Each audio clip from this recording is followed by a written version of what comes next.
This is South Africa Tonight on eNCA. Transport Minister Fikile Mbalula wants to have the taxi industry regulated by April. Mbalula says task teams will see to the implementation of the resolutions for a new and improved taxi industry. The South African National Taxi Council has welcomed the outcomes of this past weekend's Lekgotla, but the Lekgotla also resolved that SANTACO will now be the taxi industry's #1 representative. Let's get some reaction to this from the National Taxi Alliance. We're joined by its spokesperson, Theo, Malele. Theo, good to speak to you as always. So you had basically announced just a week ago that you would not be taking part in this weekend's Lekgotla, a boycott essentially, saying that government was pushing a pro-SANTACO position. Have the outcomes of the meeting changed your mind at all? Well, good evening and good evening to your viewers. The outcomes have not changed our view at all. What we basically would appreciate is that the outcomes should be on the affirmative side, and should they be progressive, it's only then that we will kick dust. But one should also hasten to mention that the Minister acknowledges the existence of the National Taxi Alliance, and the Minister also will be engaging the NTA, or rather has been engaging the NTA even during the Lekgotla discourses, and will also do that beyond what actually transpired. But to what effect will those discussions be satisfactory? Because I recall a briefing last week where one of the issues you'd raised was about a bias from government towards the other taxi association, SANTACO.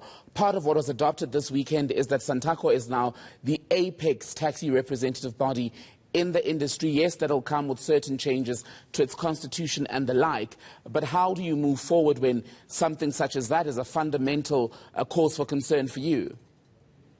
Well, the line is not that clear. I've just missed some of things that you were saying.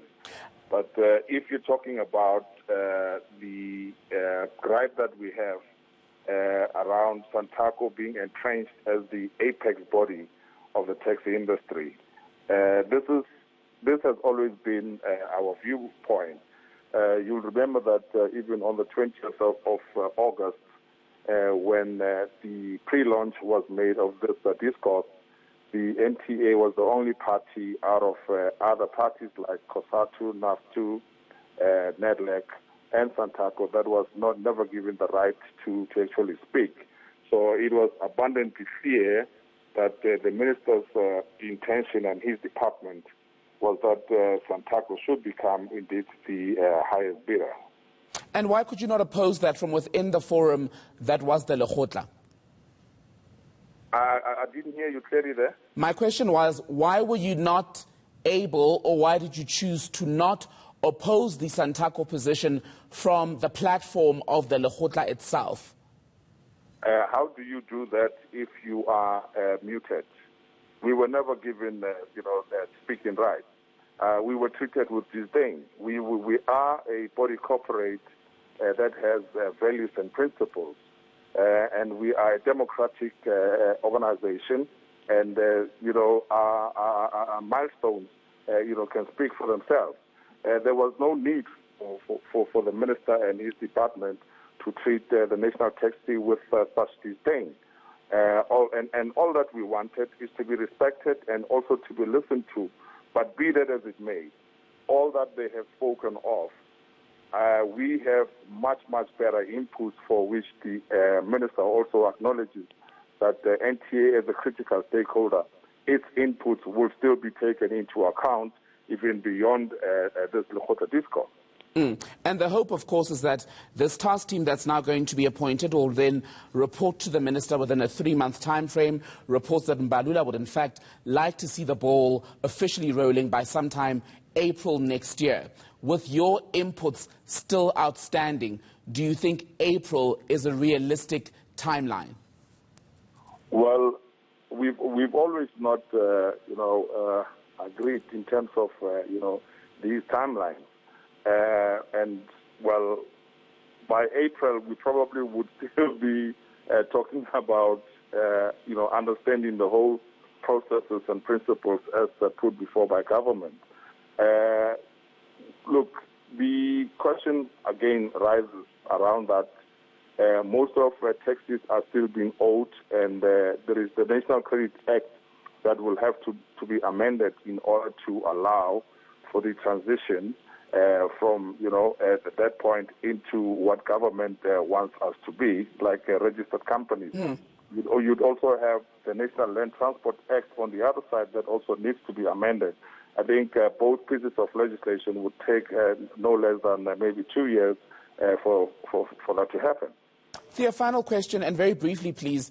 Mbalula yesterday said that this is the final lap of a journey that started in 1995 with the National Taxi Task Team. Now, there's been little to no benefit in a process that's 25 years old. Do you understand why some South Africans who've been observing both the Lekgotla and what you're saying are basically rolling their eyes and saying, oh, well, little will change anyway? Maybe what society and you, your good self, need to know is that the processes from the very inception were skewed. You need to understand that the NTA at the time was never given an opportunity. I mean, you had over 900 delegates at an elective conference against 20 delegates from the National Taxi Alliance, where also a credit card was seen to be doing the rounds the night before the elective conference, and after which, instead of the elections that were going to be skewed anyway, they had taken that route. Somebody took the podium and spoke about what they had dreamt. They dreamt of a particular person being the president and somebody deputizing, the other being a treasury and the secretary and so forth and so on. Okay. And people were strategically placed in that elective conference that actually also agreed with this dream. So there were never democratic processes and fair processes that transpired. Theo Malele with the National Taxi Alliance. Apologies to cut you off, sir. We're out of time. Thank you so much for being on eNCA tonight.